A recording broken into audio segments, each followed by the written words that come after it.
So, Carney's talks in Australia come on the heels of his trip to India. CTV's Annie Bergeron-Oliver is joining us from Ottawa with more this morning. Annie, good morning. Good to see you. So, let's talk about that landmark nuclear energy deal and a further commitment to finalize a new trade deal later this year between the two countries. We learned that yesterday. How are these developments playing out? Hi, Marcia. Well, they're being well received. If you look at Scott Moe, he said that this major uranium deal is very good news for Saskatchewan. The deal is with Cameco, which is a Saskatchewan-based company that's going to be supplying uranium to India over the next 10 years. And it's a deal that's pegged at $2.6 billion. So Scott Moe says this is great for the electricity gentrification in India. And he also says that it's great for Saskatchewan, that this is great for Canadian businesses as well. The Canadian government saying again that this is a good deal, that this is helping to diversify Canada's economy. It's going to create lasting jobs, a stable relationship for uranium over the next 10 years. And this is actually expanding on a deal that Saskatchewan already had with India in 2015. They signed a 5-year deal, which at the time was only worth about $350 million. And Saskatchewan and Canada ever since have been really trying to get that deal renewed. So there was this kind of pipeline that already existed. Now this is vastly expanding that. So this is being very well received. A lot of people also talking about this comprehensive trade agreement that the government is set on signing by the end of the year.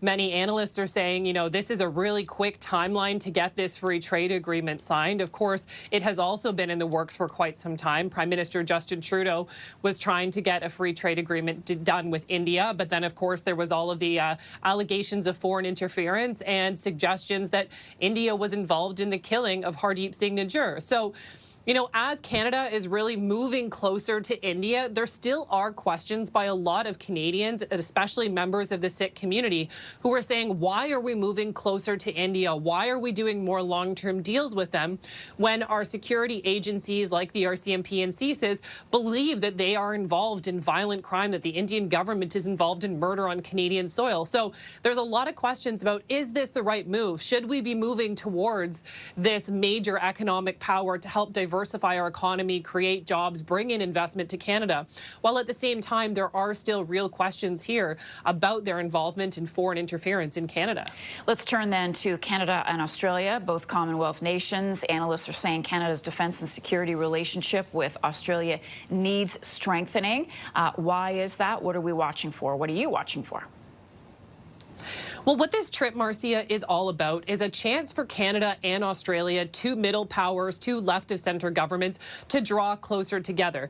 Canada has already always believed that Australia is an important ally, but the relationship hasn't really been at the forefront for a long time. Justin Trudeau was in power for 10 years, and he never visited Australia, never went on an official visit. So what Canada is saying is, look, we believe that Australia is an important middle power. We heard a lot about middle powers in the Prime Minister's speech in Davos, that middle powers need to unite to push back against hegemony. And so this is an opportunity for him to really say, look, we are moving this relationship forward in all areas. They're expected to talk a lot about critical minerals, potentially sign some type of agreement there. They're also supposed to do a lot more work together on defense, especially in the Indo-Pacific region. There are lots of concerns when it comes to the Taiwan Strait, for example, when it comes to China moving in, and Australia is obviously dealing with that in the forefront, but Canada's also dealing with China, especially up in the north. So there's a lot of areas for cooperation here. We know that Canada already signed a deal for the over-the-horizon radar system, which Australia is very well known for. That happened last year, and the Canadian government believes that there are other areas that Canada and Australia can work together when it comes to defense, when it comes to their Five Eye relationships, and also when it comes to security. So we're expected to hear more about that, but really this big aspect of it is meeting with businesses in Australia to draw in more foreign investment and talking about the need for middle powers to unite to push back against these big countries, whether it's China, whether it's the United States. And it's also important to note that both of these leaders, left-of-center leaders, who many people say kind of got elected because of what was happening in the United States. Both countries have faced a lot of tariffs from the United States and have had to try to pivot their economies and pivot their strategies to deal with constantly changing trade policy in the United States.